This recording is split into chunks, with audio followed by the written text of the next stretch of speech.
పరశురాముడి యొక్క అవతారం గురించి మనం ఎక్కడ తెలుసుకున్నా ముందుగా పరశురాముడి యొక్క అవతారంలో మనకు గాది మహారాజు నుంచి కథ అనేది మొదలవుతుంది. కానీ ఆ గాది మహారాజు ఎక్కడి నుంచి వచ్చాడు, ఆ గాది మహారాజు యొక్క వంశస్థులు ఎవరనేది ముందుగా మనం ఈ వీడియోలో తెలుసుకొని ఆ తర్వాత గాది మహారాజు నుంచి కంటిన్యూ చేద్దాం. అయితే దేవతల దగ్గర ఉండే రంభ, ఊర్వశి, మేనక వీళ్ళు ముగ్గురిలో ఊర్వశి దేవితో పురూరవుడు అనే ఒక మహర్షి సంగమించినప్పుడు వాళ్ళిద్దరికి అమావసు అనే ఒక పుత్రుడు జన్మించాడు. అయితే చాలా మంది పుత్రులు జన్మించారు. కాకపోతే మనం గాది యొక్క వంశాన్ని మాత్రమే తీసుకుంటూ వద్దాం. అయితే ఊర్వశి దేవికి పురూరవుడికి అమావసు అనే కొడుకు, ఆ అమావసుకి కన్యకుబ్జుడు, కన్యకుబ్జుడికి విశ్వజిత్తు, విశ్వజిత్తుకి భీముడు, భీముడికి కాంచనప్రభుడు, కాంచనప్రభుడికి సుహోత్రుడు, సుహోత్రుడికి జగ్ను మహర్షి, జగ్ను మహర్షికి సునహుడు, సునహుడికి ఆజకుడు, ఆజకుడికి బలాకాశుడు, బలాకాశుడికి కుషుడు, కుషుడికి కుశనాభుడు, కుశనాభుడికి ఇప్పుడు మనం అందరం మొదలు పెట్టే గాది మహారాజు జన్మించాడు. సో ఈ విధంగా ఊర్వశీ దేవి నుంచి గాది మహారాజు యొక్క వంశస్థులు అనేవారు తండ్రి తండ్రి ఇలా కొడుకుల ద్వారా వచ్చారు. కాబట్టి ఇప్పుడు మన పరశురాముడి కథ అనేది ఈ గాది మహారాజు నుంచి కంటిన్యూ అవుతుంది. కాబట్టి వీడియో మొదలు పెట్టకన్నా ముందు మీరు పరశురాముడి యొక్క అవతారం గురించి చాలా క్లియర్ గా తెలుసుకోవాలి అంటే వీడియోని మాత్రం ఎక్కడ కూడా స్కిప్ చేయకుండా చూస్తేనే మీకు పరశురాముడి యొక్క ఆవేశం, అవతారం గురించి ప్రతి ఒక్కటి చాలా క్లియర్ గా తెలుస్తుంది. అయితే ఈ వీడియో అనేది చాలా కన్ఫ్యూజన్ గా ఉంటుంది. కానీ నేను వీలైనంత మట్టుకు మీకు అర్థమయ్యే విధంగా సింపుల్ గా చెప్తా, మీరు అర్థం చేసుకునే ప్రయత్నం చేయండి. అలాగే ఎక్కడ కూడా మెయిన్ గా స్కిప్ చేయకుండా చూడండి. ఇక వీడియోలోకి వెళ్తే, పూర్వం గాది మహారాజుకు ఒక్కగానొక్క కుమార్తె ఉండేది. ఆయనకు కొడుకులు లేరు. ఈ విషయాన్ని గుర్తుపెట్టుకోండి. ఈ కొడుకుల టాపిక్ అనేది మనకు తర్వాత వస్తుంది. అయితే ఒక్కగానొక్క కుమార్తె, ఆమె అందాల రాశి కాబట్టి ఆమెను వివాహం చేసుకోవాలని అప్పట్లో చాలా మంది ప్రయత్నం చేశారు. అలా చేసిన వారిలో భృగు మహర్షి యొక్క కుమారుడైన రుచీకుడు కూడా ఒకడు. కానీ ఈ రుచీకుడు అనేవాడు బ్రాహ్మణుడు. గాది మహారాజు యొక్క వంశం అనేది క్షత్రియ వంశం. అయినా సరే ఈ రుచీకుడు గాది యొక్క కుమార్తె అయిన సత్యవతిని వివాహం చేసుకోవాలని నిర్ణయించుకున్నాడు. వెంటనే ఆ రుచీకుడు గాది మహారాజు దగ్గరికి వెళ్ళి, నేను మీ కుమార్తె అయిన సత్యవతిని వివాహం చేసుకోవాలని అనుకుంటున్నాను, కాబట్టి మీ కుమార్తెను నాకు ఇచ్చి పెళ్లి చేయండి అని చెప్పగానే గాది మహారాజు ఒక బ్రాహ్మణుడికి ఇచ్చి వివాహం చెయ్యలేక వద్దు అంటే శాపం పెడతాడేమో అన్న ఉద్దేశంతోని కేవలం ఒక అంకని మాత్రం చెప్పాడు. ఆ వంక ఏంటంటే, నేను ఎవరికైనా సరే నా కుమార్తెని ఇవ్వాలి అంటే వాళ్ళు నాకు 1000 గుర్రాలను కన్యాశుల్కంగా ఇవ్వాలి. ఆ 1000 గుర్రాలు కూడా ఎలా ఉండాలి అంటే, ఆ గుర్రం యొక్క శరీరం అనేది మొత్తం తెలుపు రంగులో ఉండాలి. కానీ ఆ గుర్రం యొక్క ఒక్క చెవి మాత్రం నల్లగా ఉండాలి. అలాంటి గుర్రాలను నాకు ఎవరైతే 1000 తీసుకొచ్చి ఇస్తారో వాళ్ళకి నేను నా కుమార్తెను ఇచ్చి వివాహం చేస్తాను అని చెప్తాడు. కానీ ఇక్కడ తెలుసుకోవాల్సిన విషయం ఏంటంటే, ఈ విశ్వంలో తెలుపు రంగు కలిగిన గుర్రాలుంటాయి, లేకపోతే నలుపు రంగు కలిగిన గుర్రాలుంటాయి. ఇలా కేవలం తెలుపు రంగు శరీరంతో కలిగి ఒకే చెవి నల్ల రంగులో ఉన్న గుర్రాలు ఎక్కడ కూడా ఉండవు. అలాంటి ఏదైనా వంక చెబితే ఈ రుచీకుడు సత్యవతి దేవిని పెళ్లి చేసుకోవడం మానేస్తాడు అని చెప్పి గాది మహారాజు అలా రుచీకుడితో పలుకుతాడు. వెంటనే రుచీకుడు అక్కడి నుంచి వచ్చేసి వరుణదేవుడి కోసం ఎంతో ఘోరంగా తపస్సు చేశాడు. వరుణదేవుడు ప్రత్యక్షం అవ్వగానే, వరుణదేవ, నేను ఇలా పెళ్లి చేసుకోవాలనుకుంటున్నాను, కాబట్టి నువ్వు నాకు 1000 గుర్రాలను వరంగా ఇవ్వు. అలాగే ఆ 1000 గుర్రాలు శరీరం అనేది తెలుపు రంగులో ఉండాలి, దాని యొక్క ఒక్క చెవి మాత్రం నలుపు రంగులో ఉండాలి అని వరం అడగగానే వరుణదేవుడు సరే అని చెప్పి అటువంటి గుర్రాలను రుచీకుడికి ఇచ్చేస్తాడు. వెంటనే ఆ రుచీకుడు ఆ గుర్రాలను తీసుకువచ్చి గాది మహారాజుకు అప్పగించి సత్యవతి దేవిని పెళ్లి చేసుకొని తిరిగి తన ఆశ్రమానికి వచ్చి ఆనందంగా జీవితం అనేది గడపసాగాడు. అయితే ఇప్పటి వరకు నేను చెప్పిన ఈ కథని కొద్దిసేపు గుర్తుపెట్టుకొని పక్కన పెట్టండి. ఇప్పుడు మనం ఇంకొక కథ గురించి తెలుసుకుందాం. పూర్వం శివకేశవుల దగ్గర అంటే పరమేశ్వరుడి దగ్గర అలాగే మహావిష్ణువు దగ్గర 2 ధనస్సులు ఉండేవి. అందులో పరమశివుడు తన దగ్గర ఉన్న ధనస్సును జనక మహారాజు యొక్క వంశానికి ఇచ్చి కాపాడమని చెప్పాడు. జనక మహారాజు అంటే శ్రీరాముల వారి మామగారు, అంటే సీతమ్మ వారి యొక్క తండ్రి మనందరికీ తెలిసిందే. కాబట్టి పరమేశ్వరుడు తన దగ్గర ఉన్న ధనస్సును ఆయనకి ఇచ్చి కాపాడమని చెప్పాడు. అలాగే శ్రీ మహావిష్ణువు దగ్గర ఉన్న అతని యొక్క ధనస్సును ఇప్పటి వరకు మనం మాట్లాడుకున్న రుచీకుడు ఉన్నాడు కదా, ఆ రుచీకుడి దగ్గర ఉంచి కాపాడమని చెప్పాడు. ఆ రుచీకుడు తన ధనస్సుని తన ఆశ్రమంలోనే పెట్టుకొని చాలా ఆనందంగా సత్యవతి దేవితో జీవించసాగాడు. అలా రుచీకుడు సత్యవతి దేవితో తన ఆశ్రమంలో ఎంతో ఆనందంగా గడుపుతున్నాడు. అదే సమయంలో రుచీకుడి యొక్క తండ్రి సత్యవతి దేవి యొక్క మామ అయిన భృగు మహర్షి ఆ ఆశ్రమానికి వస్తాడు. ఆ ఆశ్రమానికి వచ్చినప్పుడు ఆ భృగు మహర్షికి ఈ సత్యవతి దేవి ఎంతో మంచిగా సేవలు అనేది చేస్తుంది. ఆ సేవలకు మెచ్చి అమ్మ నీకు ఏం వరం కావాలో కోరుకో అని అంటాడు. దానికి ఆ సత్యవతి దేవి, మామయ్య గారు నాకు కుమారులు లేరు, నాకు ఒక కొడుకుని ప్రసాదించు. అలాగే మా నాన్నగారైన గాది మహారాజుకి ఆయనకు కూడా కొడుకులు లేరు, నేను ఒక్కటే కుమార్తెను. నేను మీకు మొదట్లో చెప్పాను కదా గాది మహారాజుకు కుమారులు లేరు, ఈ విషయాన్ని గుర్తుపెట్టుకోండి అని. అదే టాపిక్ ఇక్కడ వచ్చిందన్నట్టు.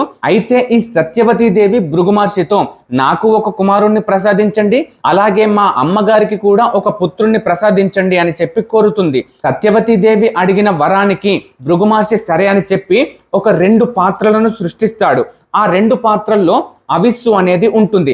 అవిస్సు అంటే దాదాపు ఒక పాయసం లాగా, ఒక ప్రసాదం లాగా. ఆ 2 పదార్థాలను సత్యవతి దేవికి చూపిస్తూ, అమ్మ ఇందులో ఉన్న ప్రసాదం అనేది నువ్వు తిను, అలాగే ఇందులో ఉన్న ప్రసాదం అనేది మీ అమ్మకి ఇవ్వు. ఎందుకంటే ఇందులో ఉన్నది నువ్వు గనక తింటే నీకు బ్రాహ్మణుడు పుడతాడు, మనది బ్రాహ్మణ వంశం కాబట్టి. అలాగే ఇందులో ఉన్న ప్రసాదం మీ అమ్మ తినడం వల్ల మీ అమ్మ కడుపున ఒక క్షత్రియుడు పుడతాడు, ఎందుకంటే మీ అమ్మ వాళ్ళది క్షత్రియ వంశం కాబట్టి ఖచ్చితంగా మీకు చెప్పిన పదార్థాలని మాత్రమే మీరు తినండి.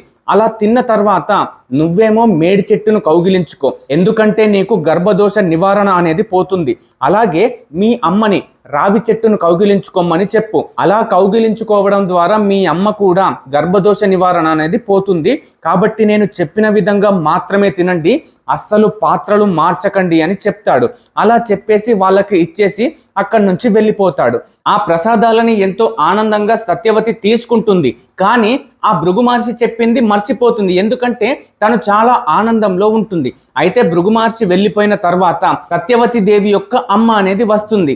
వాళ్ళ అమ్మ వచ్చిన తర్వాత, అమ్మ నాకు మామయ్య ఇలా ప్రసాదం ఇచ్చాడు, ఆ ప్రసాదాన్ని నువ్వు తింటే నీకు పిల్లలు పుడతారు, నేను తింటే నాకు పిల్లలు పుడతారు అని చెప్పి ఆ ప్రసాదాలు 2 ఏవైతే ఉంటాయో మారిపోయి తింటారు. అలా మారిపోయి తిన్న తర్వాత గర్భ నివారణ దోషం కోసం వాళ్ళిద్దరిని చెట్లను కౌగిలించుకోమని చెప్తారు కదా, ఒకరి చెట్లను ఇంకొకరు కౌగిలించుకుంటారు. అలా కౌగిలించుకొని భృగు మహర్షి ఏ విధంగా అయితే చెప్పాడో ఆ విధంగా కాకుండా మొత్తం వ్యతిరేకంగా చేసేస్తారు. కాబట్టి వాళ్ళిద్దరు కూడా పాత్రలు మారిపోయి తినడం వల్ల ఇక్కడ బ్రాహ్మణ వంశంలో క్షత్రియుడు అయిన పరశురాముడు జన్మిస్తాడు. అక్కడ గాది వంశం అంటే క్షత్రియ వంశంలో బ్రాహ్మణుడు అయిన విశ్వామిత్రుడు జన్మిస్తాడు. కానీ ఇక్కడ సత్యవతి దేవికి పరశురాముడు పుట్టడు. పరశురాముడు ఎవరికి పుడతాడు? రేణుక ఎల్లమ్మకు పుడతాడు. దాని యొక్క కథ కూడా మనం తెలుసుకుందాం. అయితే సత్యవతి దేవి వాళ్ళ యొక్క అమ్మ ఇద్దరు భృగు మహర్షి ఇచ్చిన ప్రసాదాలు తీసుకున్న తర్వాత కొన్ని రోజుల తర్వాత సత్యవతి దేవికి కొద్దిగా అనుమానం వస్తుంది. అసలు నేను మా మామయ్య చెప్పింది సరిగ్గానే చేశానా, లేకపోతే ఏమైనా తప్పుడు చేశానా అని చెప్పి చాలా కన్ఫ్యూజన్లో ఉంటుంది. అదే సమయంలో వాళ్ళ ఆశ్రమానికి వాళ్ళ మామయ్య అయిన భృగు మహర్షి వస్తాడు. అలా రాగానే, మామయ్య గారు ఇంతకీ నేను తిన్న ప్రసాదం కరెక్టేనా, లేకపోతే నేనేమైనా మార్చేశానా అని అడిగితే దానికి భృగు మహర్షి తన దివ్య దృష్టితో చూసి, అమ్మ నువ్వెప్పుడో తప్పు చేసేసావు, నువ్వు తినవలసిన ప్రసాదం మీ అమ్మ తింది, మీ అమ్మ తినవలసిన ప్రసాదం ఏమో నువ్వు తిన్నావని చెప్తాడు. దానికి సత్యవతి దేవి, మామయ్య అయితే నేను ఇప్పుడు దోషం చేశాను, ఇప్పుడు నేను ఏం చెయ్యాలి అని అడిగితే, ఇంకా చేసేది ఏముందమ్మా, చేసేది మొత్తం ముందే చేసేసినావు, ఇప్పుడు చెయ్యడానికి ఏమీ లేదు అని అంటాడు. ఆ మాటలకు సత్యవతి దేవి, సరే మామయ్య జరిగిందేదో తప్పు జరిగిపోయింది, నా వరంలో ఒక చిన్న సంజాయిషి ఇవ్వండి. ఆ సంజాయిషి ఏంటంటే, నాకు పుత్రుడుగా క్షత్రియుడు పుడతాడు కాబట్టి నాకు పుత్రుడిగా వద్దు, ఎందుకంటే నా భర్త నన్ను పెళ్లి చేసుకోవడానికి 1000 గుర్రాలను సంపాదించడానికి వరుణదేవుని దగ్గర తపస్సు చేసి చాలా కష్టపడ్డాడు.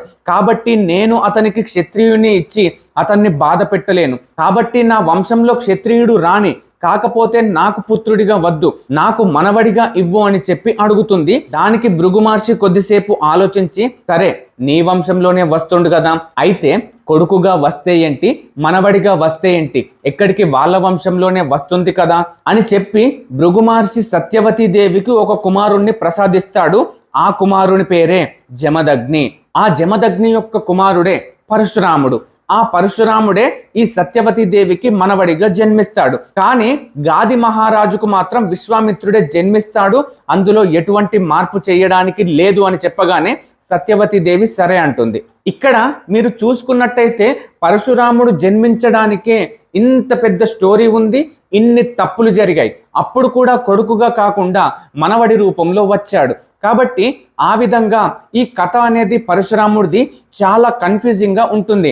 కానీ మీరు ఒక్కసారి మనసు పెట్టి పరశురాముడి యొక్క అవతారాన్ని అర్థం చేసుకోవాలని అనుకుంటే మాత్రం ఖచ్చితంగా మీకు సింపుల్గా అర్థమవుతుంది. ఇక కథలోకి వెళ్తే సత్యవతి దేవికి జమదగ్ని కుమారుడిగా పుట్టాడు. ఆ జమదగ్ని రేణుకా ఎల్లమ్మని వివాహం చేసుకుంటాడు. అలా వివాహం చేసుకున్న తర్వాత జమదగ్నికి అలాగే రేణుకా ఎల్లమ్మ దేవికి 5 కుమారులు జన్మిస్తారు. అందులో పెద్దవాడు రుమన్వంతుడు, రెండవ వాడు సుశీలుడు, మూడవ వాడు వసువు, నాలుగవ వాడు విశ్వవసువు, 5వ వాడు పరశురాముడు. ఇలా 5 పుత్రులు జమదగ్నికి అలాగే రేణుకా ఎల్లమ్మకు జన్మిస్తారు. జమదగ్నికి పుట్టిన 5వ కుమారుడైన పరశురాముడి పేరు అసలు పేరు పరశురాముడు కాదు, కేవలం రాముడు అని మాత్రమే జమదగ్ని తన కుమారుడికి పేరుగా పెట్టుకున్నాడు. కానీ పరశురాముడు అంటే పరశు అనేది ఎందుకు వచ్చింది అనేది మనం ముందు కథల్లో తెలుసుకుందాం. ఇక కథని మనం జమదగ్ని వాళ్ళ కొడుకుల నుంచి కంటిన్యూ చేసుకుంటూ వద్దాం. ఒకసారి జమదగ్ని ఏదో పూజ చేసుకుంటాను అని చెప్పి రేణుకా ఎల్లమ్మకు తన దగ్గర ఒక పాత్రని ఇచ్చి వెళ్ళి నువ్వు నీరు తీసుకొనిరా, నేను పూజ చేసుకుంటాను అని చెప్పి రేణుకా ఎల్లమ్మని నీళ్ల కోసం పంపిస్తాడు. అలా నీళ్ల కోసం వెళ్ళినప్పుడు అక్కడ ఒక నదిలో చిత్రదుడు అనే ఒక గంధర్వుడు తన భార్యలతో కలిసి జలక్రీడలు ఆడుతూ ఉంటాడు. అయితే ఆ చిత్రదుడు అయిన గంధర్వుడు యొక్క శరీరాన్ని ఎల్లమ్మదేవి చూసి ఎంతో మనసు పారేసుకొని ఆయనతో ఎంతో ప్రేమ అనే భావనతో కలిగి ఉంటుంది. అలా ఆ భావన కలిగి ఉండడం చేత అక్కడే ఆలస్యమైపోయి జమదగ్ని చెప్పిన పని అనేది మర్చిపోతుంది. అలా కొద్దిసేపటి తర్వాత తన భర్త నీళ్లు తీసుకురమ్మన్నాడు అని గుర్తుకు వచ్చి వెంటనే ఆ నీళ్ళని తీసుకొని గబగబా ఆ జమదగ్ని దగ్గరికి వస్తుంది. అలా రేణుకాదేవి రాగానే తన ముఖం చూసి నువ్వు మానసికంగా ఒక కామ దృష్టిలోకి వెళ్ళి నువ్వు మానసికంగా వ్యభిచారం చేసావు, కాబట్టి నేను నిన్ను భార్యగా ఉంచుకొని ఈ గృహస్థ ఆశ్రమంలో ఉండలేను అని చెప్పి వెంటనే తన కుమారులందరినీ పిలిచి అందులో పెద్దవాడైన రోమన్వంతునితో నీ తల్లిని చంపే అని చెప్పగానే రోమన్వంతుడు నా కన్న తల్లిని నేను చంపలేను, నన్ను వదిలిపెట్టండి అని చెప్పగానే సరే వెళ్ళిపో అని చెప్పి రెండవ వాడైన సుశీలుని పిలిచి నీ అమ్మని చంపే అని అంటాడు. దానికి కూడా సుశీలుడు ఒప్పుకోడు. ఇక మూడవ వాడిని వసువుని పిలిచి ఈసారి మీ అమ్మని చంపే అని చెప్పగానే వసువు కూడా ఆ పని చెయ్యడు. ఇక 4వ వాడు విశ్వవసుని కూడా తీసుకువచ్చి మీ అమ్మ ఇలా తప్పు చేసింది, నువ్వు చంపేయని చెప్పగానే విశ్వవసుడు కూడా వాళ్ళ అమ్మ కన్న తల్లిగా భావించి జన్మనిచ్చినందుకు ఎవ్వరు కూడా చంపరు. ఇక జమదగ్ని వాళ్ళ యొక్క 4 కుమారుల్ని అడవిలో చెట్లు పుట్లగా మారండి అని చెప్పి శపిస్తాడు. ఇక 5వ వాణ్ణి భార్గవరాముణ్ణి పరశురాముణ్ణి పిలిచి మీ అమ్మ ఇలా తప్పు చేసింది కాబట్టి మీ అమ్మని నరికేయని చెప్పగానే వెంటనే భార్గవరాముడు ఏమీ ఆలోచించకుండా జమదగ్ని మాట ప్రకారం వెంటనే పక్కనే ఉన్న ఒక గొడ్డలి తీసుకొని వాళ్ళ అమ్మ యొక్క తలని నరికేస్తాడు. అలా నరికేయగానే జమదగ్ని ఎంతో సంతోషించి భార్గవరామ నేను చెప్పింది నువ్వు చేశావు, నాకు ఎంతో ఆనందంగా ఉంది, నేను నీకు వరాన్ని ఇస్తున్నాను తీసుకో అని చెప్పగానే వెంటనే పరశురాముడు తండ్రి నాకొక మొదటి కోరిక ఉంది, ఆ కోరిక ఏంటంటే ముందుగా మా అమ్మ బ్రతకాలి అని చెప్పగానే సరే బ్రతికింది పో అని చెప్పి వాళ్ళ అమ్మని బ్రతికిస్తాడు. ఇక 2వ వరం ఏంటంటే నా యొక్క అన్నలు అడవుల్లో చెట్లు పుట్టలుగా మారండి అని చెప్పి శాపం ఇచ్చావు కదా, వాళ్ళని సాధారణ మనుషులుగా మార్చండి, అలాగే నేను చేసిన ఈ పని వాళ్ళకి ఎవ్వరికి కూడా గుర్తుండే విధంగా ఉంచకు అని చెప్పగానే దానికి కూడా సరే అని చెప్పి వాళ్ళ 4 అన్నలను శాపం నుంచి విముక్తి పొందించి సాధారణ మనుషులుగా చేస్తాడు. ఇక 3వ వరం ఏంటంటే నాకు చిరంజీవత్వం కావాలి అని చెప్పగానే జమదగ్ని పరశురాముడికి చిరంజీవత్వం ఇస్తాడు. అప్పటి నుంచి పరశురాముడు చిరంజీవుల్లో ఒకడిగా మిగిలిపోతాడు. పరశురాముడికి చిరంజీవత్వం రావడానికి గల కారణం ఏంటంటే జమదగ్ని అతనికి వరం ఇవ్వడమే. అయితే జమదగ్ని పరశురాముడికి పెట్టుకున్న పేరు కేవలం రాముడే, పరశురాముడు అని కాదు. పరశు అనేది ఒక సందర్భం వల్ల వచ్చింది అని చెప్పాను కదా. ఇప్పుడు ఆ సందర్భం గురించి మాట్లాడుకుందాం. ఒకసారి ఈ భార్గవరాముడు హిమావత్ పర్వతం మీద పరమశివుడి కోసమని ఘోరమైన తపస్సు చేశాడు. ఆ తపస్సుకు మెచ్చి పరమేశ్వరుడు భార్గవరాముడికి ఒక గొడ్డలిని ప్రసాదిస్తాడు. ఆ గొడ్డలి పేరే పరశు. కాబట్టి ఆ పరశుని భార్గవరాముడు పట్టుకొని తిరుగుతాడు. కాబట్టి ఆయన చేతిలో ఆ పరశు ఉన్నంత కాలం ఎవ్వరు కూడా ఆయనను నిర్జించలేరు. కాబట్టి ఆయనకి పరశురాముడు అనే పేరు వచ్చింది. అయితే కాలం గడిచే కొద్దీ ఒకసారి జమదగ్ని మరియు రేణుకాదేవి ఇద్దరు కూడా ఆశ్రమంలో ఉంటారు. తన కొడుకైన పరశురాముడు మాత్రం ఎక్కడో అడవిలకు కట్టెల కోసమని వెళ్తాడు. అలా వెళ్ళినప్పుడు ఆ ఆశ్రమానికి కార్తవీరార్జునుడు వస్తాడు. ఈ కార్తవీరార్జునుడు మాత్రం చాలా గొప్పవాడు, చాలా శక్తివంతుడు. అలాగే ఆయనకు 1000 చేతులు ఉంటాయి. కాబట్టి ఆ కార్తవీరార్జునుడు జమదగ్ని ఆశ్రమానికి వచ్చి, నేను ఇలా ఒక మహారాజును మీ ఆశ్రమానికి వచ్చాను, నాకు చాలా ఆకలిగా ఉంది, కాబట్టి నా యొక్క ఆకలిని తీర్చండి అని చెప్పి ఆ జమదగ్నిని కోరేసరికి వెంటనే జమదగ్ని తన దగ్గర ఉన్న కామధేనువును పిలిచి, ఈ విధంగా నాకు చాలా రకాలైన ఆహారాలు కావాలి, నా దగ్గరికి రాజు మరియు అతని యొక్క సైన్యం ఆహారం భుజించడానికి వచ్చారు అని చెప్పగానే ఆ కామధేనువు చాలా రకాలైన ఆహార పదార్థాలను ఒక రాశి కుప్పలాగా ఇస్తుంది. కాబట్టి జమదగ్ని ఆ ఆహారాన్ని ఆ రాజుకు అలాగే అక్కడ ఉన్న సేనాధిపతులు అందరికీ కూడా పంచిపెట్టి వాళ్ళ యొక్క ఆకలిని తీరుస్తాడు. అక్కడితోని అయిపోయింది. కానీ ఇక్కడ కార్తవీరార్జునుడు మాత్రం ఆ కామధేనువు చాలా బాగుంది కాబట్టి ఇది బ్రాహ్మణుడి దగ్గర ఉంటే ఏం లాభం, నాలాంటి రాజు దగ్గర ఉంటేనే చాలా మంచిది అని చెప్పి ఆ కామధేనువుని బలవంతంగా ఎత్తుకొని అక్కడి నుంచి వెళ్ళిపోయాడు. అలా ఎత్తుకొని వెళ్లే సమయంలో ఆ కామధేనువు యొక్క పిల్ల అయిన ఒక చిన్న లేగదూడ కూడా అందులో ఉంటుంది. ఆ లేగదూడను విడిచిపెట్టి ఆ కామధేనువును బలవంతంగా తీసుకొని వెళ్తాడు. అలా తీసుకొని వెళ్తున్న సమయంలో జమదగ్ని అనుకుంటే కార్తవీరార్జున్ని సంహరించేవాడు.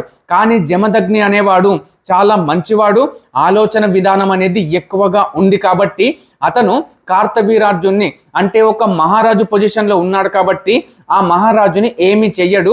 అయితే కామధేనువుని తీసుకువెళ్లే సమయంలో ఆ కామధేనువు అనేది దుఃఖిస్తుంది. అలా దుఃఖించినా సరే కార్తవీరార్జునుడు ఏమీ కనికరం లేకుండా ఆ కామధేనువును బలవంతంగా తన రాజ్యానికి తీసుకువెళ్తాడు. అలా కార్తవీరార్జునుడు కామధేనువుని తీసుకొని అక్కడి నుంచి వెళ్ళిపోగానే పరశురాముడు జమదగ్ని యొక్క ఆశ్రమానికి వచ్చి అరుస్తున్న లేగదుడును చూసి, తండ్రి అసలు ఏం జరిగింది అని చెప్పగానే జమదగ్ని జరిగిన విషయాన్ని మొత్తం పరశురాముడికి చెప్తాడు. ఇక పరశురాముడు ఎంతో ఆవేశంతో కార్తవీరార్జునుడు ఇలా చేస్తాడా అని చెప్పి తన దగ్గర ఉన్న పరశును అంటే గండ్రగుడ్డల్ని తీసుకొని కార్తవీరార్జునుడి దగ్గరికి వెళ్ళి, ఓ కార్తవీరార్జునుడా, నీకు ఆతిథ్యం ఇస్తే ఏమీ కూడా కనికరం లేకుండా అలాంటి ఒక కామధేనువును లేగదూడను విడిచిపెట్టి ఆ కామధేనువు ఏడుస్తున్నా సరే దాన్ని తీసుకువెళ్తావా? దమ్ముంటే నాతోనే యుద్ధం చేసి నన్ను గెలిచి ఆ కామధేనువును తీసుకొని పో అని చెప్పగానే దానికి కార్తవీరార్జునుడు బ్రాహ్మణుడైన పరశురాముడి యొక్క గొప్పతనం తెలియక, అతని యొక్క శక్తి తెలియక, ఓరి వెర్రి బ్రాహ్మణుడు మన మీదికి యుద్ధానికి వచ్చాడు, నేను సాధారణంగా అయితే బ్రాహ్మణులను చంపను, కానీ నీ అంతట నువ్వే యుద్ధానికి పిలిచావు కాబట్టి నిన్ను సంహరిస్తాను అని చెప్పి తన సైన్యాధిపతులతో ఈ పరశురాముణ్ణి చంపేయండి అని చెప్పి ఆదేశమిస్తాడు. అయితే పరశురాముడిలో అప్పటికే అతనిలో శివుడు మరియు కేశవుడు అంటే మహాశివుని యొక్క ఆవేశం, మహాశివుని యొక్క అవతారం అనేది పరశురామునిలో ఉంది. అయితే కార్తవీరార్జునుడితో యుద్ధం చేసే సమయంలో ఈ పరశురాముడిలో ఉన్న ఇద్దరు దేవుళ్ళ యొక్క ఆవేశం అనేది బయటపడి చాలా ఘోరంగా యుద్ధం చేసేశాడు. ఆ కార్తవీరార్జున్ని పరశురాముడు తన దగ్గర ఉన్న గండ్రగొడ్డలితో 1000 చేతుల్ని నరికేశారు. తన దగ్గర ఉన్న ధనుర్విద్యంతో ఒకేసారి అంటే కేవలం మనకు ఒకే సెకండ్లో ఒక 500 బాణాల్ని ఒకేసారి ప్రయోగించగలడు. అలా ప్రయోగించి ఆ సేనాధిపతుల్ని, కార్తవీరార్జుని యొక్క మిత్రుల్ని అందరినీ కూడా చంపేశాడు. చివరికి కార్తవీరార్జుని యొక్క 1000 చేతులు నరికేశాక కార్తవీరార్జుని యొక్క తలని కూడా నరికేస్తాడు. అలా నరికేసి తిరిగి ఆ పరశువు అంటే ఆ గండ్రగొడ్డల్ని పట్టుకొని మళ్ళీ తిరిగి ఆశ్రమానికి వచ్చేస్తాడు. అప్పుడు తన తండ్రితో, తండ్రి ఇలా కార్తవీరార్జున్ని అలాగే అతని స్నేహితుల్ని అలాగే అతని సేనాధిపతుల్ని అందరినీ కూడా చంపేశాను, చంపి మన కామధేనువును తిరిగి తీసుకువచ్చాను అని చెప్తాడు. ఆ మాటలకు జమదగ్ని పరశురాముడితో, పరశురామ ఎంత పని చేశావురా, ఆవు పోతే పోయింది, ఈ ఆవు కాకపోతే ఇంకొక ఆవు మనం ఏదో రకంగా తెచ్చుకుంటాం. కానీ కార్తవీర్యార్జునుడు వంటి గొప్ప రాజు ఈ భూమికి మళ్ళొకడు దొరకడురా, కాబట్టి నువ్వు చాలా తప్పు చేశావు, నువ్వు చాలా పాపం చేశావు, ఆ పాపాన్ని కడిగేయడానికి నువ్వు తీర్థయాత్రలకు వెళ్ళిరా అని చెప్పి పరశురాముని తీర్థయాత్రలకు తోలేస్తాడు. అలా తీర్థయాత్రలకు వెళ్ళిన తర్వాత అతను 1 సంవత్సరమా 2 సంవత్సరాల ఇలా తీర్థయాత్రలు చేసి తిరిగి మళ్ళీ జమదగ్ని యొక్క ఆశ్రమానికి వచ్చేస్తాడు. అలా వచ్చి రాగానే మళ్ళీ ఒకసారి కొన్నాళ్ళ తర్వాత పరశురాముడు మళ్ళీ దర్భలు అంటే కట్టెల కోసం మళ్ళీ అడవిలోకి వెళ్తాడు. ఈసారి జమదగ్ని యొక్క ఆశ్రమానికి కార్తవీర్యార్జునుని యొక్క కుమారులు వస్తారు.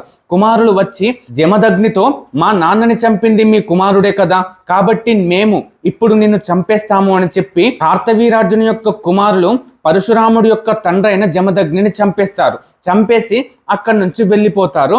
అయితే అక్కడే పక్కనే ఉన్న రేణుకాదేవి జమదగ్ని యొక్క శరీరం పక్కన కూర్చొండి భార్గవరామ భార్గవరామ భార్గవరామ, ఇక్కడ భార్గవరామ అంటే పరశురాముడు, కాబట్టి పరశురాముడు అడవిలోకి వెళ్ళిపోయాడు కదా, పరశురాముడు ఇక్కడికి రావాలి అని చెప్పి గట్టిగా అరుస్తుంది. భార్గవరామ భార్గవరామ భార్గవరామ అని చాలా గట్టిగా అరుస్తుంది.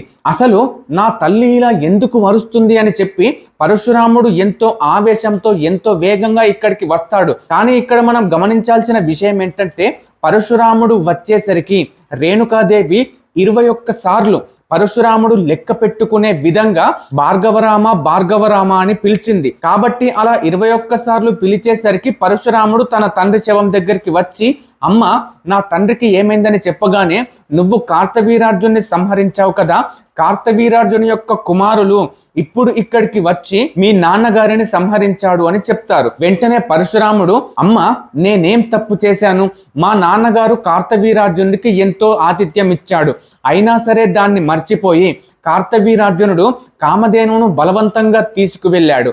నేను వెళ్ళి కామధేనువును అడిగితే అతను ఇవ్వకపోగా నా మీదికే యుద్ధం చేయమని ఆహ్వానించాడు. ఆ యుద్ధంలో నేను అతన్ని సంహరించాను. ఇందులో నేను చేసిన తప్పేమీ లేదు కదా, అయినా సరే వాళ్ళ కొడుకులు వచ్చి నా తండ్రిని చంపారు కాబట్టి, అలాగే నువ్వు 21 సార్లు నన్ను భార్గవరామ అని పిలిచావు కాబట్టి నేను వెంటనే వెళ్ళి ఈ భూమండలం అంతా 21 సార్లు తిరిగి అసలు క్షత్రియుడు అన్నవాడు కనిపిస్తే వాళ్ళందరినీ చంపేస్తాను అని చెప్పి వెంటనే తన దగ్గర ఉన్న పరుశు అంటే గండ్రగుడ్డల్ని పట్టుకొని ఈ భూమండలం అంతా కూడా 21 సార్లు చుట్టి కనిపించిన క్షత్రియులందరినీ చంపేస్తాడు. అలా చంపగా కొందరు క్షత్రియులు మాత్రమే మిగిలుంటారు. ఆ క్షత్రియులు కూడా ఎలా బ్రతుకున్నారు అంటే, కొందరు పరశురాముడు వచ్చినప్పుడు గోవుల మందలో దాక్కున్నారు, ఇంకొంతమంది క్షత్రియులు ఆవుల మందలో దాక్కున్నారు. ఆ విధంగా పరశురాముడు గోవుల మందలోకి వెళ్ళి క్షత్రియుల్ని చంపడు. ఇక మూడవది ఏంటంటే, కొందరు ఆడవాళ్ళు నివసించే స్థలాల్లోకి వెళ్ళి దాక్కున్నారు. కాబట్టి పరశురాముడు ఆడవాళ్ళు ఉండే స్థలంలోకి వెళ్ళడు. అలా వెళ్ళడు కాబట్టి కొందరు క్షత్రియులు అంటే దాదాపు 100 మంది క్షత్రియుల్ని పట్టుకుంటే ఒకరో ఇద్దరో మాత్రమే బ్రతుకున్నారు. ఆ విధంగా పరశురాముడు తన ఆవేశమంతా కూడా బయటికి తీసి ఈ భూమండలం మొత్తం 21 సార్లు తిరిగి క్షత్రియుడు అని కనిపించినా సరే, క్షత్రియుడు అనే మాట వినిపించినా సరే వాళ్ళని మొత్తం చంపేసి ఒక పరశురామ అవతారం, ఆవేశ అవతారానికి ఒక మారుపేరుగా మారాడు. కాబట్టి పరశురాముడు ఈ భూమి చుట్టూ 21 సార్లు తిరిగి క్షత్రియుడు అన్న మాట వింటేనే అందరినీ చంపేశాడు. కాబట్టి ఆ భూమి మొత్తం తన సొంతమైంది. ఉదాహరణకు ఎవరి రాజ్యం మీదైనా దండెత్తి ఆ రాజులందరినీ సంహరిస్తే ఆ రాజ్యం మనకే వస్తుంది కదా. కానీ పరశురాముడు మాత్రం మొత్తం భూమినే 21 సార్లు తిరిగి క్షత్రియులందరినీ చంపేశాడు. సో ఈ భూమి మొత్తం తన సొంతమే అయింది. ఆ విధంగా జరిగిన తర్వాత కొన్ని సంవత్సరాల తర్వాత పరశురాముడు ఒకసారి అశ్వమేధ యాగాన్ని చేశాడు. ఆ అశ్వమేధ యాగాన్ని చేసి దానాలు చేయడం మొదలు పెట్టాడు. ఆ దానాలు చేసే ప్రయత్నంలోనే ఆ భూమిని కూడా ఎవరికైనా దానం చేయాలని నిర్ణయించుకున్నాడు. ఎందుకంటే ఆ భూమి అనేది ఇప్పుడు తన ఆధీనంలో ఉంది కాబట్టి. సో మరి ఇంత పెద్ద భూమిని ఎవరు మెయింటైన్ చేస్తారు, ఎవరికి అంత సత్తువ ఉంది అని ఆలోచిస్తున్న సమయంలో కశ్యప ప్రజాపతి గుర్తుకు వచ్చి ఆ భూమిని మొత్తం కశ్యప ప్రజాపతికి దానం చేసేస్తాడు. వెంటనే ఆ కశ్యప ప్రజాపతి, ఓ పరశురామ, నువ్వు చాలా శక్తిమంతుడివి కానీ నీకు ఒక చిన్న విషయం చెప్తాను, నువ్వు నాకు ఉన్న మొత్తం భూమిని కూడా దానం చేశావు, కాబట్టి నువ్వు ఇప్పుడు ఉండడానికి ఈ భూమిపైన ఎటువంటి స్థలం లేదు, దయచేసి ఈ భూమి నుండి ఎక్కడికైనా వెళ్ళిపోండి అని చెప్పగానే సరే ఎక్కడికి వెళ్ళమంటావు అని చెప్పి మళ్ళీ కశ్యప ప్రజాపతిని అడుగుతాడు. అప్పుడు కశ్యప ప్రజాపతి అయితే దక్షిణ దిక్కుగా మహేంద్రగిరి పర్వతం పైకి వెళ్ళు అని చెప్తాడు. అలా పరశురాముడు దక్షిణ దిక్కుకు వెళ్ళగానే అక్కడ భూమిపైన నివసించలేడు. సముద్రదేవుని దగ్గరికి వెళ్ళి, ఓ సముద్రదేవ, నా దగ్గర ఉన్న భూమిని మొత్తం నేను కశ్యప ప్రజాపతికి దానం చేశాను, కాబట్టి ఇప్పుడు నాకు ఈ భూమిపైన నివసించడానికి అర్హత లేదు, కాబట్టి ఓ సముద్రదేవ నువ్వు కొద్దిగా వెనక్కి జరిగి నాకు స్థలాన్ని ఇవ్వు, నేను ఇక్కడే నివసిస్తాను అని అంటాడు. వెంటనే సముద్రదేవుడు ప్రత్యక్షమై ఆలోచిస్తాడు, అరే ఒకవేళ ఇతను కోపిష్టి, చాలా ఆవేశపరుడు, ఒకవేళ నేను గనుక ఎక్కువ దూరం వెనక్కి జరిగితే అంటే నేను నీ దగ్గర నుంచి ఇంత ఆశిస్తున్నానా అని చెప్పి ఆ విధంగా కూడా పరశురాముడు కోప్పడతాడు. ఒకవేళ తక్కువ జరిగితే గనక నాకు ఇంతే భూమి ఇస్తావా అని చెప్పి ఆ విధంగా కోప్పడతాడు.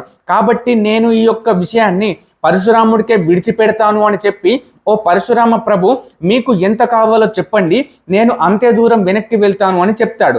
దానికి పరశురాముడు అది నేనెలా చెప్పగలను అని చెప్పేసరికి వెంటనే సముద్రదేవుడు, ఓ పరశురామ, అయితే మీ చేతిలో ఉన్న గండ్రగొడ్డల్ని విసరండి, అది ఎంత దూరంకైతే వెళ్ళి ఆగుతుందో నేను అంత దూరం వరకు వెనక్కి వెళ్తాను అని చెప్పి సముద్రదేవుడు పరశురాముడితో పలుకుతాడు. అలా పలకగానే పరశురాముడు తన చేతిలో ఉన్న గండ్రగొడ్డల్ని గిరగిరా తిప్పి దూరంగా విసురుతాడు. అయితే ఆ గండ్రగొడ్డలి ఎంత దూరం వరకు పడుతుందో అంత దూరం వరకు కూడా సముద్రదేవుడు జరుగుతాడు. అలా జరిగినప్పుడు అక్కడ ఏర్పడ్డదే మహేంద్రగిరి పర్వతం. సో అక్కడ చాలా ప్రదేశాలు ఉంటాయి. ఆ ప్రదేశాలన్నీ కూడా పరశురామ క్షేత్రాలు అని అంటారు.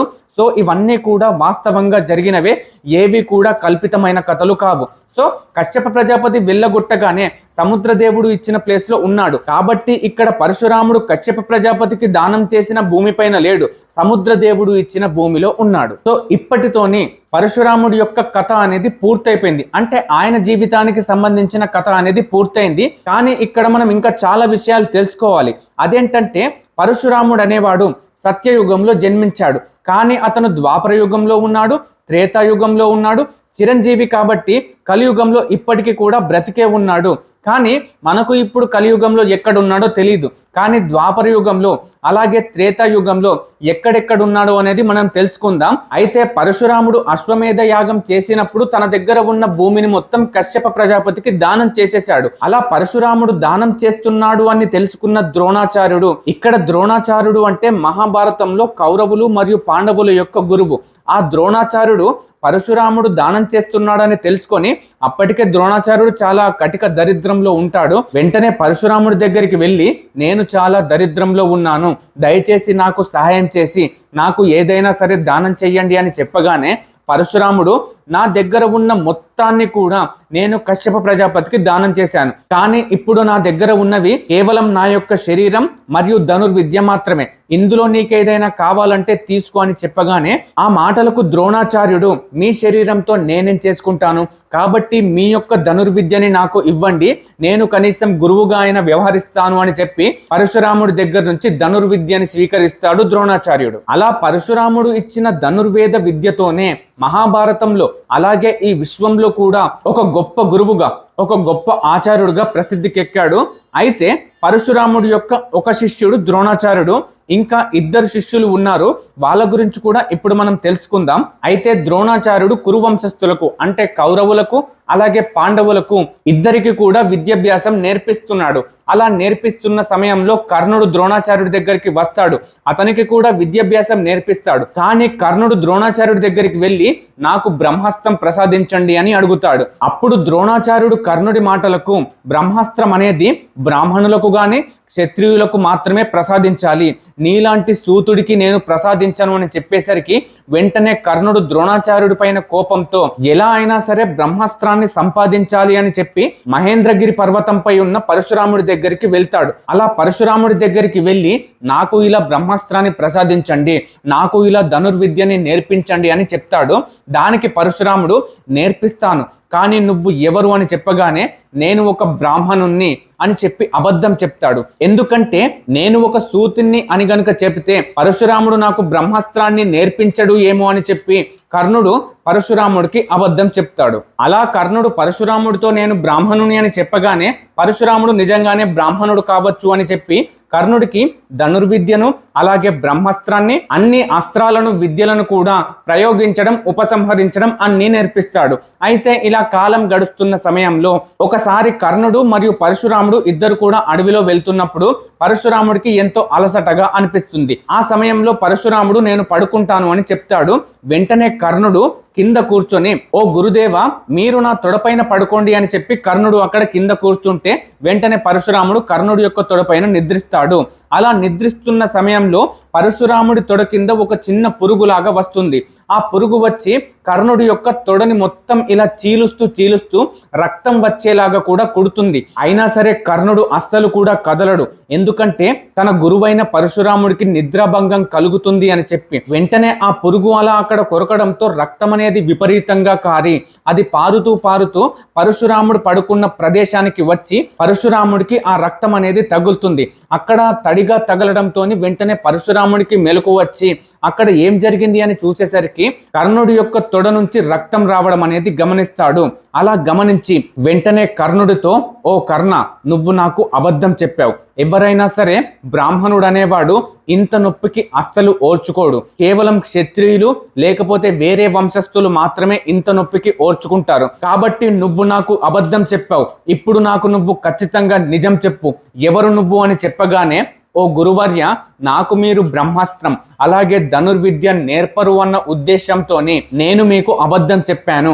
నేను ఒక బ్రాహ్మణుణ్ణి కాదు, అలాగే నేను ఒక క్షత్రియుణ్ణి కాదు, నేను ఒక సూతుణ్ణి అని కర్ణుడు చెప్తాడు. అలా చెప్పగానే పరశురాముడికి ఎంతో విపరీతమైన కోపం వచ్చి నువ్వు నా దగ్గర అబద్ధం చెప్పి ఎంతో ధనుర్విద్యని సంపాదించావు. కాబట్టి నీకు అత్యవసర సమయంలో నీకు అత్యవసర క్షణాల్లో అంటే యుద్ధం సమయంలో నేను నేర్పించిన ధనుర్విద్య ఏది కూడా గుర్తుకు రాదు అని చెప్పి కర్ణుడిని శపించి పరశురాముడు అక్కడి నుంచి వెళ్ళిపోతాడు. వెంటనే కర్ణుడు పరశురాముడు చెప్పిన దాంతోనే అంగీకరించి దుర్యోధనుడి దగ్గరికి వచ్చి నేను పరశురాముడి దగ్గర అన్ని నేర్చుకున్నాను కాబట్టి నువ్వు యుద్ధాన్ని ప్రకటించు అని చెప్పగానే దుర్యోధనుడు కర్ణుడి మీద ఉన్న నమ్మకంతోనే మహాభారత యుద్ధం జరగడానికి ఒప్పుకుంటాడు. కానీ అతనికి ఎటువంటి ధైర్యాలు అనేవి లేవు. కాబట్టి ఇక్కడ కర్ణుడి మీద నమ్మకంతోనే చెప్పాడు.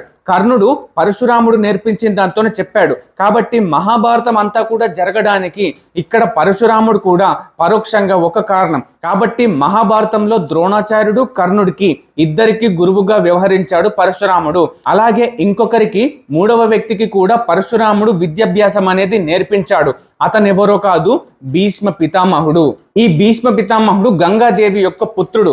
అయితే శాంతన మహారాజు నుంచి భీష్మ పితామహుడిని గంగాదేవి తీసుకువెళ్ళిన తర్వాత పరశురాముడి దగ్గర మొత్తం విద్యాభ్యాసం పూర్తి చేయించి మళ్ళీ తిరిగి గంగాదేవి ఆ భీష్ముడిని శాంతనుడికి ఇచ్చేస్తాడు. అయితే శాంతనుడు తన తండ్రి ఇంకొక అమ్మాయిని ప్రేమించాడని తెలుసుకొని ఆ అమ్మాయిని పెళ్లి చేయాలని శాంతన మహారాజు ఒక వ్రతాన్ని తీసుకుంటాడు. ఆ వ్రతం ఏంటంటే ఆజన్మాంతం బ్రహ్మచర్యం, అంటే అస్సలు నేను పెళ్లి చేసుకోను అని చెప్పి వ్రతాన్ని తీసుకుంటాడు. అయితే కాలక్రమేణా శంతన మహారాజుకు చిత్రాంగదుడు విచిత్రవీరుడు అనే ఇద్దరు కుమారులు పుడతారు. అలా ఇద్దరు కుమారులు పుట్టిన తర్వాత శాంతన మహారాజు అనారోగ్యం కారణంగా మరణిస్తాడు. అయితే ఇందులో చిత్రాంగదుడు తన పేరుతోనే ఉన్న ఒక రాక్షసుడితో ద్వంద్వ యుద్ధం చేసి మరణిస్తాడు. అయితే ఇక మిగిలిందెవరు? విచిత్రవీరుడు. కాబట్టి ఈ విచిత్రవీరుడు అనారోగ్యంగా ఉంటాడు. ఈ విచిత్రవీరుడు మరణించక ముందే ఇతనికి పెళ్లి చేసి రాజ్యంలో సంతానాన్ని నెలకొల్పాలి అని చెప్పి భీష్ముడు వెంటనే కాశీరాజు యొక్క కుమార్తెలకు స్వయంవరం ఏర్పాటు చేయడంతో అక్కడికి ఒక్కడే వెళ్తాడు భీష్ముడే. విచిత్రవీరుణ్ణి తీసుకెళ్ళడు, ఎందుకంటే ఇతను అసమర్థుడు. వెంటనే భీష్ముడు అక్కడికి వెళ్ళి అక్కడ ఉన్న రాజులందరినీ కూడా ఓడించి ఆ ముగ్గురిని అంటే అంబని, అంబికని, అంబాలికని ఈ ముగ్గురిని తన రాజ్యానికి తీసుకువచ్చి విచిత్రవీరుడికి పెళ్లి చేయాలని నిర్ణయించుకుంటాడు. కానీ అదే సమయంలో పెద్ద కుమార్తె అయిన అంబ సాల్వ మహారాజుతో ప్రేమలో ఉంటుంది. వెంటనే భీష్మ పితామహునితో నేను ఇలా సాల్వ మహారాజుతో ప్రేమలో ఉన్నాను, మేమిద్దరం పెళ్లి చేసుకోవాలని అనుకుంటున్నాము, కాబట్టి నువ్వు నన్ను బలవంతంగా ఇక్కడికి తీసుకువచ్చావని చెప్పగానే వెంటనే భీష్మ పితామహులు అమ్మ నేను ప్రేమకు వ్యతిరేకం కాదు, కాబట్టి నువ్వు ఇక్కడ నుంచి వెళ్ళిపోయి సాల్వ మహారాజునే పెళ్లి చేసుకో అని చెప్పగానే అంబ అక్కడి నుంచి వెళ్ళిపోతుంది. వెంటనే సాల్వుడి దగ్గరికి వెళ్ళి నన్ను పెళ్లి చేసుకో, ఇలా భీష్ముడు నన్ను విడిచిపెట్టాడని చెప్పగానే సాల్వ మహారాజు ఏమంటాడంటే, భీష్ముడు మమ్మల్ని అందరినీ కూడా ఓడించి నిన్ను మా దగ్గర నుంచి తీసుకువెళ్లారు, కాబట్టి నీ పైన మాకు ఎటువంటి హక్కు లేదు, నువ్వు వెళ్ళి ఆ భీష్ముడిని పెళ్లి చేసుకో అని చెప్తాడు. వెంటనే అంబయిక చేసేదేమీ లేక మళ్ళీ తిరిగి భీష్ముడి దగ్గరికే వస్తుంది. అలా భీష్ముడి దగ్గరికి రాగానే భీష్ముడు, అమ్మ ఇప్పటికే విచిత్ర వీరుడికి అంబికని మరియు అంబాలికనిచ్చి పెళ్లి చేశాను, కాబట్టి విచిత్ర వీరుడికి ఇచ్చి పెళ్లి చేయడం కుదరదు అని చెప్పగానే, సరే మరి నన్ను నువ్వే పెళ్లి చేసుకో అని అంబ పలుకుతుంది. అయితే ఆ మాటకి భీష్మ పితామహుడు, నేను ఆజన్మాంతం బ్రహ్మచర్యం తీసుకున్నాను, కాబట్టి నేను ఎవరిని కూడా పెళ్లి చేసుకోను అని చెప్తాడు. వెంటనే అంబ అక్కడి నుంచి కోపంతో, నీ పైన నేను పగ సాధిస్తాను, నిన్ను నేను ఎలా అయినా సరే సంహరిస్తాను అని చెప్పి వెంటనే భీష్ముడిని ఎవరు ఓడిస్తారా అని ఆలోచించుకుంటూ భీష్ముడిని తన గురువైన పరశురాముడు మాత్రమే ఓడిస్తాడు. కాబట్టి నేను ఆ పరశురాముడి దగ్గరికి వెళ్ళి తిరిగి ఆ పరశురాముని భీష్ముని దగ్గరికి తీసుకువచ్చి పరశురాముని సంహరిస్తాను అని చెప్పి పరశురాముడి దగ్గరికి వెళ్ళి జరిగిన విషయం మొత్తం కూడా పరశురాముడికి చెప్పి పరశురాముని అంబాదేవి భీష్ముడి దగ్గరికి తీసుకువస్తుంది. వెంటనే పరశురాముడు భీష్ముడితో, ఓ భీష్మ, ఈ అమ్మాయి నా దగ్గరికి వచ్చింది, నువ్వు ఈమెను పెళ్లి చేసుకో అని అంటాడు. గురువర్య, మీరు ఒక గురువయ్యుండి దయచేసి ధర్మం మాట్లాడండి, నేను ఆజన్మాంతం బ్రహ్మచర్యంలో ఉన్నాను, అలాగే ఈ అమ్మాయిని నేను బలవంతంగా తీసుకురాలేదు, అందరి రాజుల్ని ఓడించి తీసుకువచ్చాను, అంతేకాకుండా నేను ఆమెను తిరిగి సాల్వ మహారాజు దగ్గరికి పంపించాను, కానీ ఆమె తన మనసులో ఏముందో చెప్పక మళ్ళీ తిరిగి వచ్చింది అని చెప్తాడు. ఆ మాటలకి పరశురాముడు, అవన్నీ నాకు తెలియదు, నేను ఈ అమ్మాయికి మాటిచ్చాను నువ్వు పెళ్లి చేసుకుంటావని, కాబట్టి పెళ్లి చేసుకో అని చెప్పగానే, గురువర్య, నేను అస్సలు ఈ అమ్మాయిని పెళ్లి చేసుకోను, నేను ఆజన్మాంతం బ్రహ్మచర్యంలో ఉన్నాను అని చెప్తే, అవన్నీ నాకు తెలుసు, కానీ ఇప్పుడు నీ మాటని అతిక్రమించవలసి వస్తుంది, సో నువ్వు ఆ మాటని అతిక్రమించి ఈ అమ్మాయిని పెళ్లి చేసుకో అని చెప్తాడు. దానికి భీష్ముడు, దయచేసి నన్ను అధర్మం చేసేలా చెయ్యకండి అని చెప్పేసరికి వెంటనే ఆ మాటలకు పరశురాముడు, ధర్మం అధర్మం గురించి నువ్వు నాకు చెప్తున్నావా, అయితే కాచుకో, నువ్వు ఈ అమ్మాయిని పెళ్లి చేసుకొని నా మాటకి విలువ ఇస్తావా, లేకపోతే నాతో యుద్ధం చేసి నువ్వు నా చేతిలో మరణిస్తావా అని అడుగుతాడు. దానికి భీష్ముడు, గురువర్య, నేను అధర్మాన్ని పాటించడం కన్నా మీతో యుద్ధం చేసి మీ చేతిలో మరణించడమో లేకపోతే మిమ్మల్ని ఓడించడమో ఏదైనా సరే ధర్మంగానే వెళ్తాను, కాబట్టి నేను ఈ అమ్మాయిని పెళ్లి చేసుకోను, మీతోనే యుద్ధం చేస్తాను అని చెప్పేసరికి పరశురాముడికి భీష్మ పితామహుడికి ఇద్దరికి ఘోరంగా యుద్ధం సాగుతుంది. అలా యుద్ధం అనేది చాలా రోజులు సాగుతుంది. కానీ మధ్యలో ఒక రోజు పరశురాముడు వేసిన ధనుర్బాణాలకు భీష్మ పితామహులు మూర్ఛపోయి అక్కడనే పడిపోతాడు. అతని యొక్క రథసారథి కూడా చనిపోతాడు. అయితే వెంటనే పరశురాముడు వేసిన అస్త్రం భీష్ముడి దగ్గరికి వెళ్తుంది. ఆ అస్త్రం గనక తాకితే భీష్ముడు ఎలా అయినా సరే మూర్ఛలోకి వెళ్ళిపోతాడు. అదే సమయంలో వెంటనే అక్కడ గంగాదేవి ప్రత్యక్షమై భీష్ముడిని తీసుకొని అక్కడి నుంచి ఎక్కడికో వెళ్ళిపోయి ఒక ఆశ్రమంలో ఉంచుతుంది. ఆ ఆశ్రమంలో ఉంచగానే భీష్మ పితామహుడు పడుకుంటాడు. అయితే ఆ రోజు అతని కలలోకి ఒక అష్టవశువులు వస్తారు.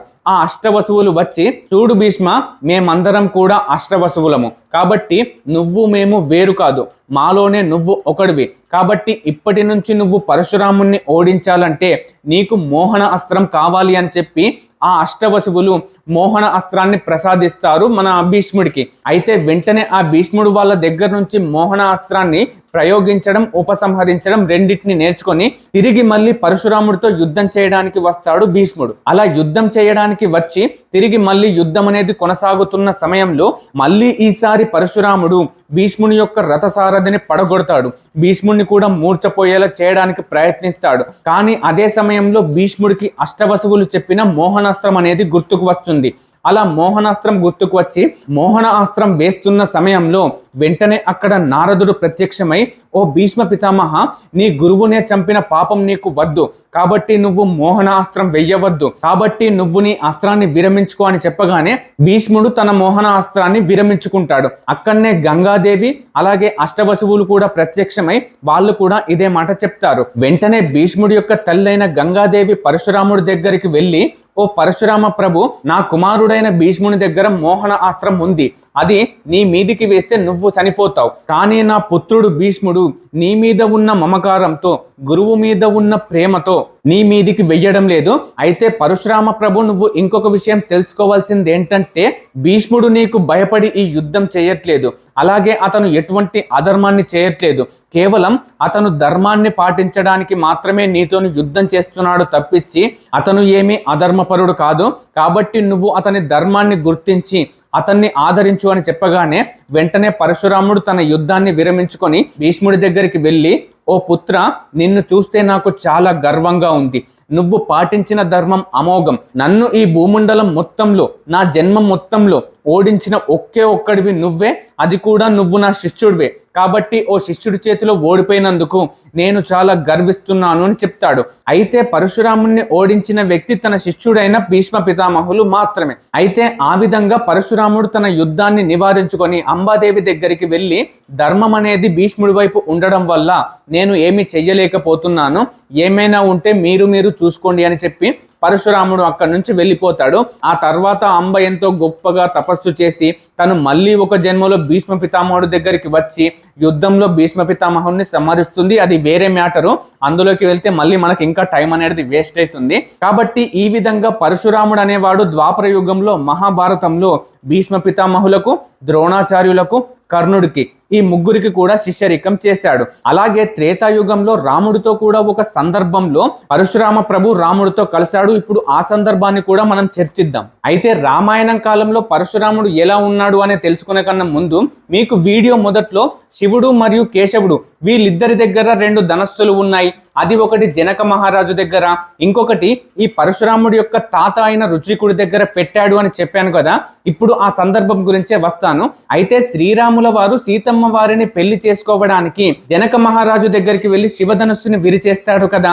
ఆ విధంగా శ్రీరాముడు శివధనుస్సును విరవగానే వెంటనే అక్కడికి పరశురాముడు తన తాత దగ్గర ఉన్న విష్ణువు యొక్క ధనస్సును పట్టుకొని అక్కడికి వస్తాడు. వెంటనే అక్కడికి వచ్చి, ఓ పిల్లవాడ, శివధనుస్సుని భంగం చేసావట కదా, శివధనుస్సుని విరగొట్టావట కదా అని అంటాడు. అయితే కాచుకో, నా దగ్గర విష్ణువు యొక్క ధనస్సు కూడా ఉంది. నువ్వు నిజంగా ఒక క్షత్రియుడు అయితే ఈ ధనస్సుని తీసుకొని దీన్ని కూడా ఎక్కుపెట్టు అని చెప్పి పరశురాముడికి తన తాత దగ్గర ఉన్న విష్ణువు ధనస్సుని తీసి శ్రీరాముడికి ఇస్తాడు. వెంటనే శ్రీరాముడు పరశురాముడు ఇచ్చిన ధనస్సును ఎక్కుపెడతాడు. అలా ఎక్కుపెట్టి పరశురాముడితో, ఓ పరశురామ ప్రభు, నేను ఈ ధనస్సును ఎక్కుపెట్టాను కాబట్టి దీన్ని ఉపసంహరించడానికి, అంటే ఈ బాణం ఖచ్చితంగా వెయ్యాల్సిందే, వెయ్యకుండా ఉండే ఆప్షన్ అనేదే లేదు. కాబట్టి ఈ బాణం అనేది నీ కాళ్ళ మీద వెయ్యాలా, ఒకవేళ నీ కాళ్ళ మీద వేస్తే నీ కాళ్ళు అనేవి పడిపోతాయి, లేకపోతే నువ్వు సంపాదించుకున్న పుణ్యాల మీద వెయ్యాలా అని అడుగుతాడు.